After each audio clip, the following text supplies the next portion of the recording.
I think sometimes we say that churches are not, most of the churches, in fact, let me tell you something. Churches are slavery. Church system brought about slavery. Watch this video so that you will understand also. You will understand what we are saying. This religion has brought war and destruction in the world, and people are still following it up. I'm not saying church is bad, but if you are a pastor, if you are doing anything, let us see working. A lot is happening. We must never forget that over 12 million Africans were taken to the Caribbean, taken to Europe and America. We must never forget that. We must never forget that in Southern Africa, the apartheid regime was underwritten through verses from the Bible by the Dutch Reformed Church. We must never forget that. Upon a theology based in the Bible. Fact. We must never forget that the Roman Catholic Church was involved in slavery, and they have apologized for it. We must never forget that the Church of England was involved in slavery, and they have apologized for it, using the Bible. Theology. Slaves, obey your masters like you obey Christ. In the Bible. Not revised, you go and read it. There is a verse like that. So when we talk about theology and African problems, we must remember that the effects of slavery are alive and with us today. When slavery was gone, it is Christians again, William Wilberforce. And I can, through history, see him standing in the House of Commons saying that slavery should be abolished, but that Africans should not be freed even when slavery is abolished and slave trade.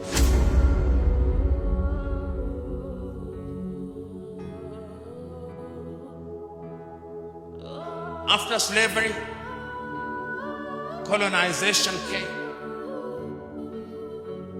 And as I speak to you, Europeans sat in Bani in 1884 and 1885 and divided Africa into spheres of influence.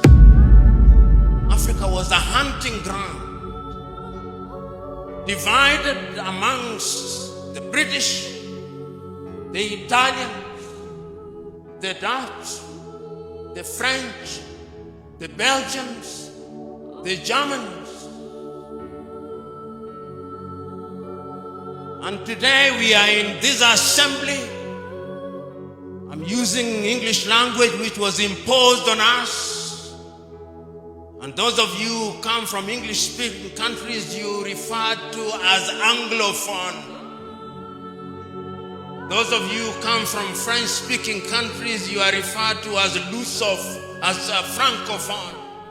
And those from Portuguese are referred to as Lusophone.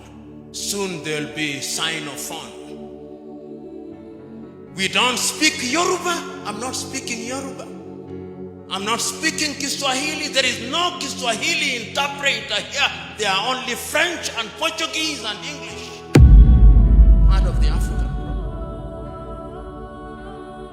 problem. We are confused.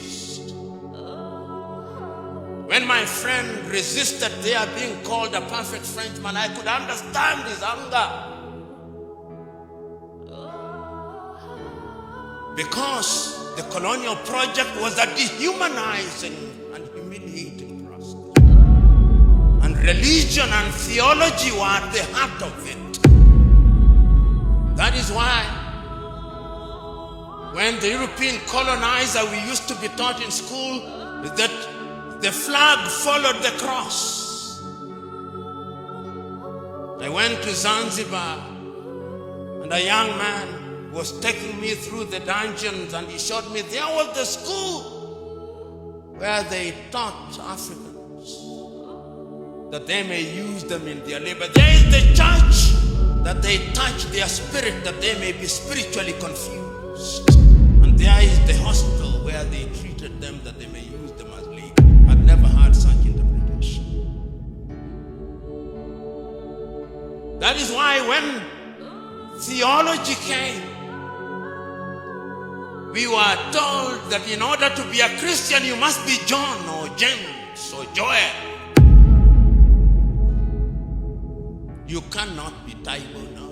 That is not a Christian name. Christian name must be John, Joseph. Who said? Whose theology is it? Who said that in order to be a Christian, you must be John? Who said it?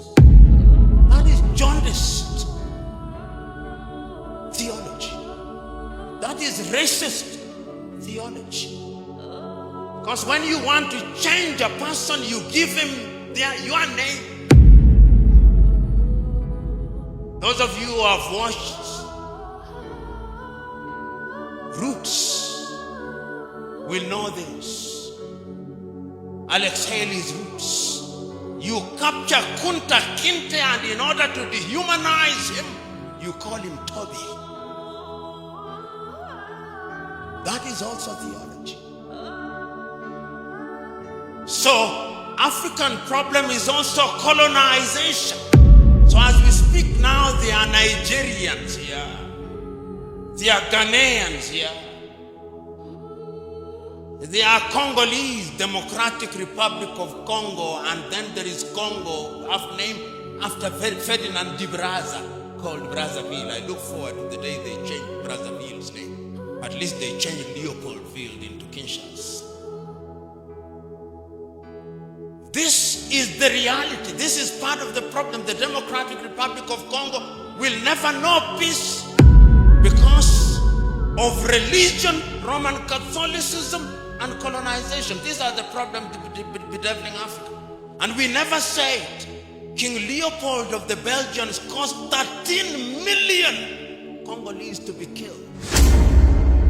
Twice the number of the Jews that were killed by Adolf Hitler at Holocaust. But we have forgotten.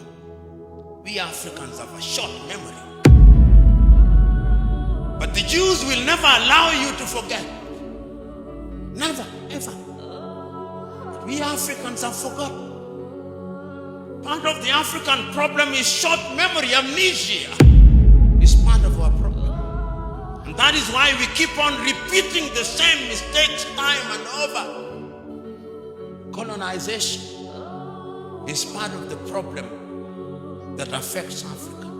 Because after colonization ended, we have another thing called neo-colonization. And it is alive and well. That thing called neo-colonization is alive and well.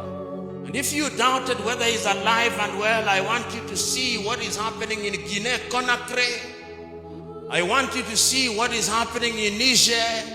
I want you to see what is happening in Burkina Faso. I want you to see what is happening in Chad.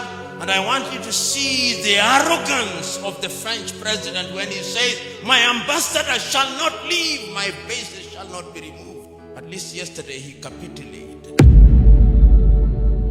The neo-colonial project is alive and well. Did you hear the voice of the church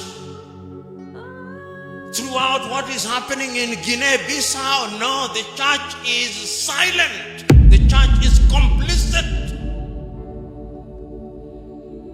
So when you talk about theology and what it can do, sometimes courtesy of theology, because you want to be good, you don't raise your voices. The last time I checked, John the Baptist's voice was alive and well in the wilderness. Where is the voice of the church amidst all this? Africa's problem is also neo-colonization. From slavery to colonization to neo-colonization, which is an ongoing project.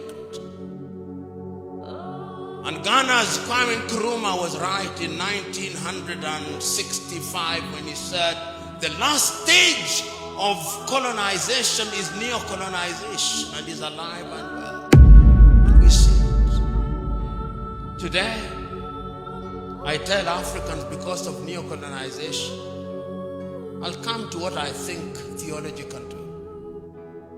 Today in Africa, here in Nairobi, Kenya, if you want to buy something from a supermarket, you go to Carrefour, which is French.